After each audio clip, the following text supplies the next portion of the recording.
시장 이야기 시간으로 이어가 보도록 하겠습니다. 지난주에 이어서 이번 주까지도 그러니까 지정학적 리스크가 여전히 우리 시장에 영향을 주고 있는 듯한 모습입니다. 유가증권 시장 현재 구간 낙폭을 만회하고는 있습니다만 그럼에도 불구하고 1.9%가량 빠지고 있고요. 외국인과 기관의 이탈이 오늘도 나오면서 하방 압력을 받고 있는데 이렇게 시장이 흔들리는 가운데 우리가 어떠한 섹터를 봐야 되는지 오늘 시장 이야기 시간을 통해서 알아보도록 하겠습니다. 파이낸셜 리서치의 박철순 대표와 함께합니다. 안녕하세요. 네, 안녕하세요. 네, 반갑습니다.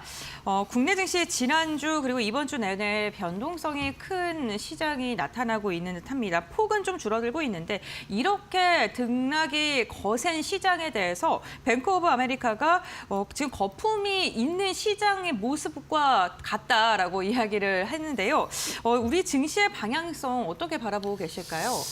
일단은 이번 주 월요일부터 시작해서 급락장이 네. 나왔잖아요. 그러다가 이제 반등을 좀 해주고 있는데 그래도 지금 지정학적 리스크가 계속 지속이 되고 있음에도 불구하고 코스피와 코스닥 모두 다 수요일부터는 좀 그래도 크게 아주 변동성이 지난주라든지 이번 주 월요일처럼 크게 벌어지고 있는 상황은 아닙니다. 조금씩 이 지정학적 리스크에 적응을 하고 있다라고 판단이 되고 있고요. 그런데 그 와중에 방금 말씀해 주신 것처럼 미국의 이제 뱅크 오브 아메리카가 우리나라가 전형적인 거품이다. 지금 그렇기 때문에 이런 변동성이 생기고 있는 거다라고 언급을 해줬었는데 개인적으로는 이게 좀 말이 좀 안 된다고 생각합니다.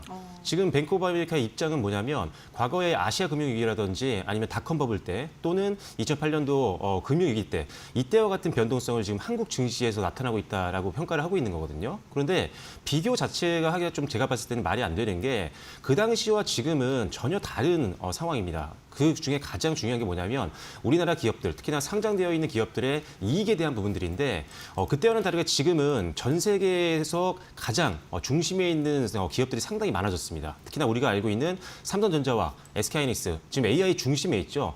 삼성전자와 SK하이닉스의 메모리를 빼놓고는 지금 사실 AI의 성장은 할 수가 없는 상황입니다. 그만큼 어마어마한 이익을 지금 벌어들이고 있는 상황이고 지금 삼성전자 같은 경우도 사실 연간 영업이익, 그러니까 2026년도 이번 연도에 이익을 계속적으로 상향 조정하고 있는데 최근에도 증권사의 어떤 전망치를 보면 230조를 넘게 벌 걸로 예상하고 있습니다. 불과 몇 개월 전만 해도 100억 원, 150조 이 정도를 바라보고 있다가 이제 거의 2배 가까이 계속 올라가고 있는 거죠. 그만큼 지금 메모리 반도체의 수요는 견조하고 이 반도체뿐만이 아니라 지금 AI 시대가 열리고 AI 시대가 확장이 되면서 여기에 들어가는 강력한 기술력과 제품을 갖고 있는 기업들이 성장을 하고 있는데 그게 방금 말씀드렸던 반도체가 그 가장 앞에서 견인을 해주고 있는 상황이고 그 뒤를 이어서 예를 들어서 전력기기 같은 경우도 최근에 수요가 너무 많음에도 불구하고 공급이 제한되어 있는 상태이기 때문에 우리나라 지금 뭐 변압기 기업이라든지 전선 기업들 실적도 급증을 하고 있지만 그만큼 주가도 많이 올라와주고 있습니다.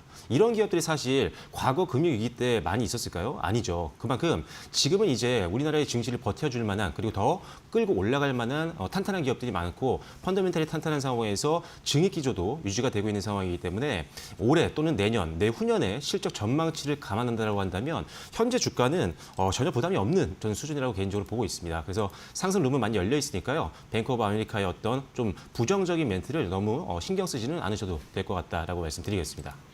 네, 지금 우려를 하고 있는 이전과 지금의 시장의 분위기는 완전히 다르다. 우선 기업들이 이렇게 주가가 잘 갈 수 있었던 가장 큰 이유는 실적이 탄탄하게 뒷받침해주기 때문이다라고 이야기를 해주셨습니다.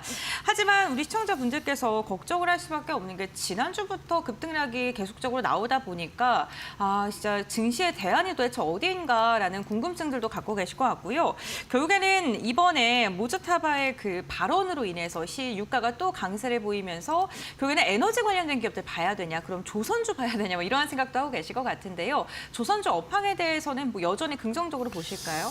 네, 어제도 잠깐 언급드렸던 것 같은데 네. 조선주는 지금 사실 구조적으로 성장할 수 있는 그런 환경에 놓여져 있는 상황입니다. 네. 아시다시피 우리나라가 사실 조선 쪽에서는 강국이잖아요. 지금 중국과 우리나라가 가장 탑이고 물론 전체적인 수출량이라든지 판매 금액 같은 경우는 중국이 압도적으로 강하지만 기술력이라든지 특히나 뭐 LNG 운반선이라든지 이런 특수한 목적을 가지고 만들어진 선박 같은 경우는 우리나라가 압도적인 이런 기술력을 확보를 하고 있는 상황입니다. 그래서 일단은 우리나라가 일단 조선 강국인 거는 맞는 거고요. 거기에 이제 지정학적 리스크가 부각이 되다 보니까 호르무즈 해협이 이제 거의 봉쇄 상태잖아요. 그러다 보니까 지금 여기서 사실 원유의 물동량이 20% 정도가 호르무즈 해협을 이제 이용을 하게 되거든요.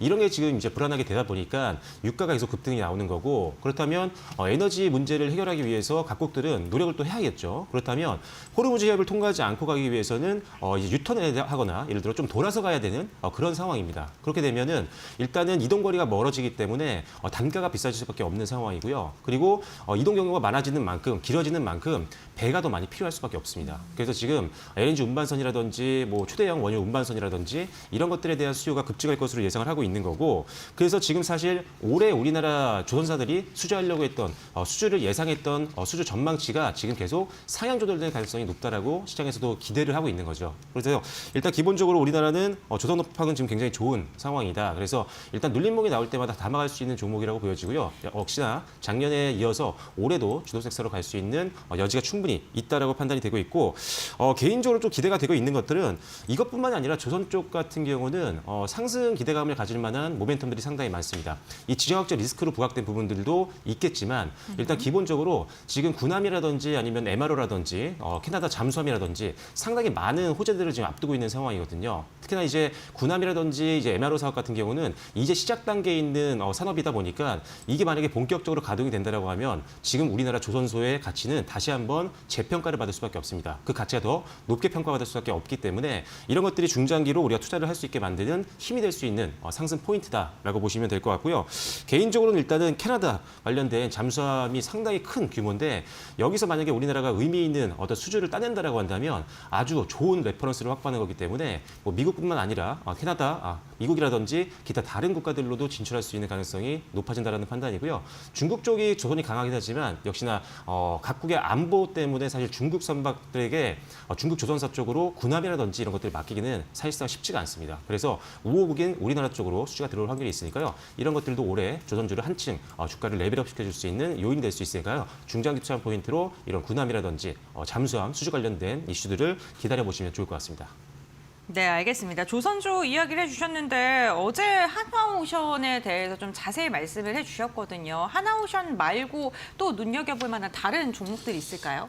조선주 굉장히 많은데 네. 사실 지금 오늘 태광이라든지 성광밴드 이런 종목들 피팅 관련 기업이요? 네, 피팅 관련된 기업들 같은 경우가 사실 조선에 들어가지만 우리가 지금 집중하고 있는 원전 쪽에도 들어가고 있잖아요. 그래서 지금 이 회사들이 주력으로 담당하고 있었던 섹터들이 대부분 다 지금 호황입니다. 그래서 고객사들로부터 이익이 계속 늘어나는 구조로 되어 있는 상태고, 사실 다만 이제 성광밴드라든지 태광이 최근에 조선주보다 급등이 좀 셌거든요. 네. 그래서 지금 사실 무서워서 막 들어가지 못하시는 분들도 많았을 것 같은데 이제 조금 오늘 아무래도 급등이 나왔던 종목인 만큼 차익 매물에 따라서 오늘 낙폭이 상대적으로 좀 큽니다. 그래서 이 낙폭이 좀 완화가 되고 이제 어느 정도 지지선 만들고 반등 나올 때를 좀 기다렸다가 한 번에 들어가는 건 아니고요. 최소한 지금은 아직 지정학적 리스크가 남아 있고 변동성이 언제든지 생길 수 있는 장이기 때문에 최소한 4분할 정도 이상으로 한번 태광이라든지 성광밴드 이런 종목들을 한번 잡아보시는 것도 고민해 보시면 좋을 것 같습니다.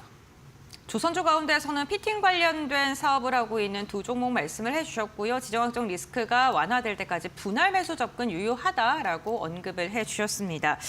이렇게 지정학적 리스크에 대한 이야기 그리고 또 간밤에 더 한층 더 불거졌기 때문에 오늘 뭐 SOFC라던가 재생에너지 관련된 기업이라던가 대체 에너지에 대한 주목도가 오늘도 뜨거운 상황입니다. 재생에너지 관련된 산업을 또 어떻게 보시는지 요즘에 트럼프 레임덕에 대한 이야기까지 나오고 있거든요. 네. 지금 그리고 탑픽 종목 뭐로 보시는지도 궁금합니다. 일단은 재생에너지 쪽 같은 경우는 제가 봤을 때 좀 기대 요인도 있고 네. 좀 불안 요소도 좀 있습니다.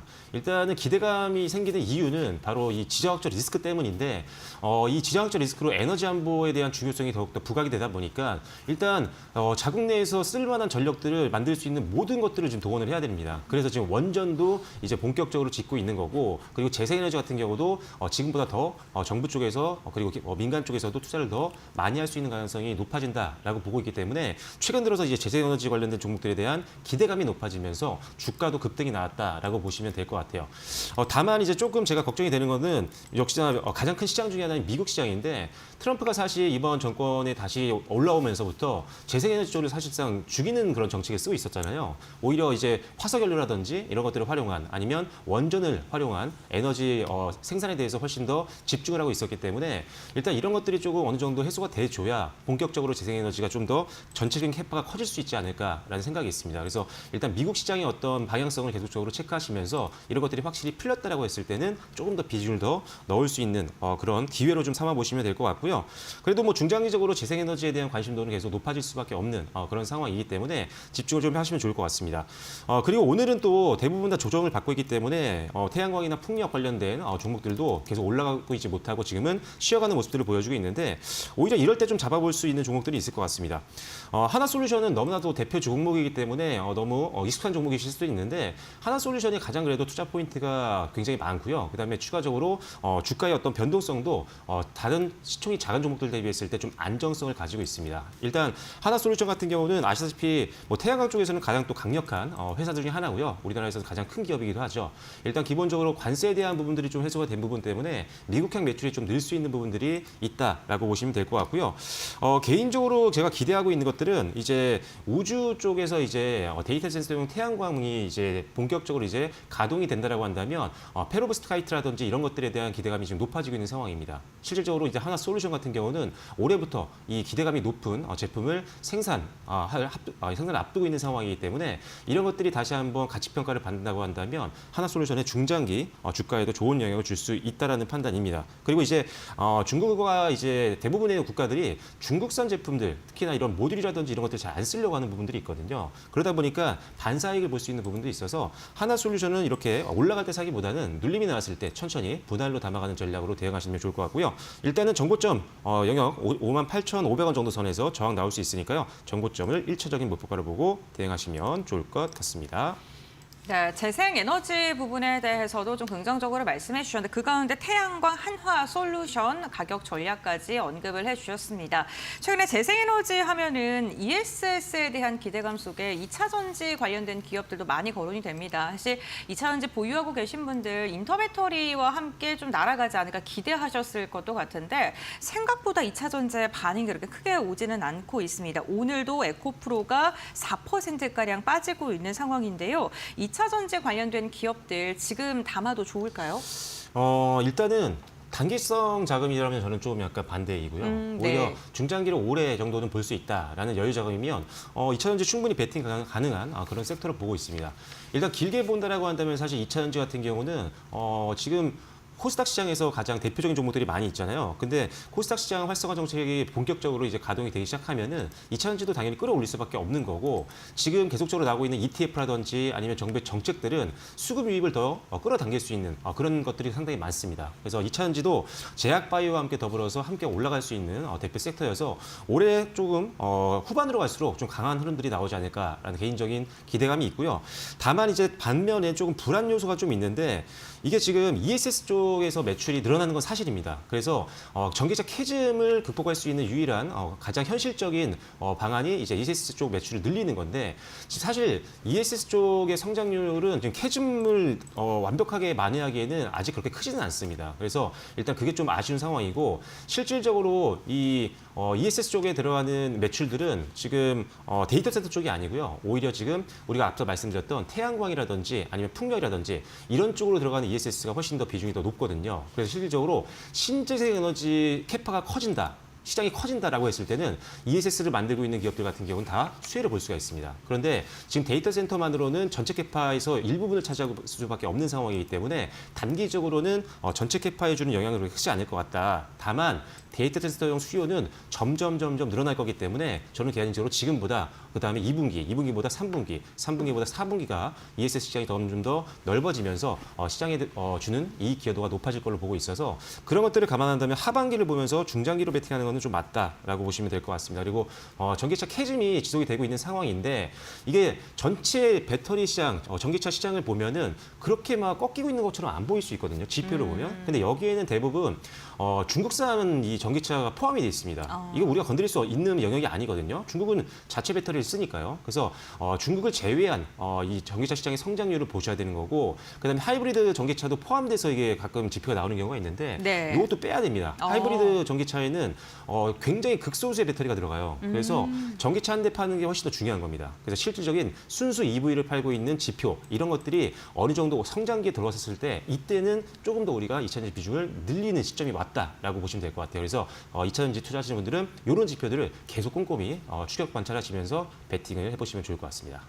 네, 알겠습니다. 2차 전지 기업들 롱텀 전략으로 가져갈 때는 괜찮다라고 이야기를 해주셨습니다. 혹시 관심 있게 보시는 기업 있으세요? 저는 뭐 당연히 LNF입니다. LNF인데 네. 일단은 뭐 지금 실적이 본격적으로 이제 돌아서기 시작하는 것들이 네. 실적 발표를 통해서 확인이 됐고요. 가장 뭐 변동성이 있을 때 가장 중요한 건 결국 실적이 잘 나오냐입니다. 그래서 일단 실적에 대한 어떤 기대감이 올해 굉장히 높아지고 있고 일단 LFP 양극재를 가장 먼저 출시를 앞두고 있는 거잖아요. 그래서 이게 지금 가장 어떻게 보면은 가장 실적을 끌어당길 수 있는 메인 사업이 될 수 있습니다. 그래서 실질적으로 이 시장이 올해부터 열리기 시작하면 본격적인 진입 구간에 들어가면서 지금 주가는 한 단계 충분히 그 이상도 레벨업이 될 수 있으니까요. 지금도 담아갈 수 있는 시점이라고 보여지고 뭐 단기라면 뭐 14만 원 정도 정고점 보시면 될 것 같고 저는 좀 길게 본다면 20만 원 이상까지 좀 끌고 가시면서 올해 하반기까지 노려보시는 것도 고려해 보시면 좋을 것 같습니다. 네, 2차 전지 탑픽으로는 LNF 언급을 해주셨습니다. ESS, 뭐 전력 에너지 관련된 이야기 지금 지정학적 리스크 커지면서 또다시 부각받고 있고 국내 같은 경우에는 미국의 투자 관련된 모멘텀 얹으면서 또 주목을 받고 있습니다. 태양광, 풍력, 뭐 전력기기 여러 가지 섹터들이 거론되고 있는데 그 가운데서 정책적으로 수혜 매력도가 높은 섹터 있으면 어떤 거 골라보면 좋을까요? 저는 사실 전력을 좋게 보고 있는데 네. 대미투자관리법 같은 경우도 지금 통과가 됐잖아요. 네, 맞습니다. 그러면서 여기서 전력이 갑자기 부각이 많이 됐습니다. 일단은 지금 미국 같은 경우도 AI를 확대시키기 위해서 전력에 대한 그래서 원전도 우리나라랑 협력을 해야 되는 상황이지만 네. 실질적으로 인프라를 만들 수밖에 없습니다. 노후화 되는 설비들이 너무나도 많고 신규 인프라를 만들었을 때도 전력이라든지 이런 기기들이 들어가야 되기 때문에 우리나라의 도움이 굉장히 절실한 상황이고 실질적으로 가장 많은 수입을 하고 있는 게 우리나라이기도 합니다. 그래서 우리나라에 계속적으로 도움을 요청을 하고 있는 상황이고 뭐 변압기 쪽이야 워낙 지금 공급자 우위에 공급 쇼티지이기 때문에 계속적으로 실적은 좋을 수밖에 없어서 눌림목은 계속적으로 공략하시면 된다라고 보시면 될 것 같고요. 개인적으로는 이제 초고압 변압기 시장으로 진출하는 산일전기 계속적으로 좋게 보는 상황이고 연료전지 최근에 많이 오르고 있잖아요. 연료전지도 이것과 연관돼서 함께 움직일 수 있으니까요. 지금처럼 계속적으로 추천드렸던 코세스 아직도 상방론이 좀 열려 있으니까요. 코세스도 좀 끌고 가시면서 20-30%대로 한번 수익률을 극대화시키시면 좋을 것 같습니다. 네, 알겠습니다. 오늘 박철순 대표와 함께 에너지의 중요성이 부각받고 있는 이 시장 속에 우리가 어떻게 전략을 세워야 되는지 지정학적 리스크 커지는 이 변동성 커지는 시기 우리가 대안 섹터로 바라볼 만한 게 어떤 게 있는지 알아봤고요. 종목별로 자세하게 가격 전략 제시해 주셨으니까요. 참고해 보시면 좋을 듯합니다. 오늘 말씀 여기까지 듣겠습니다. 고맙습니다.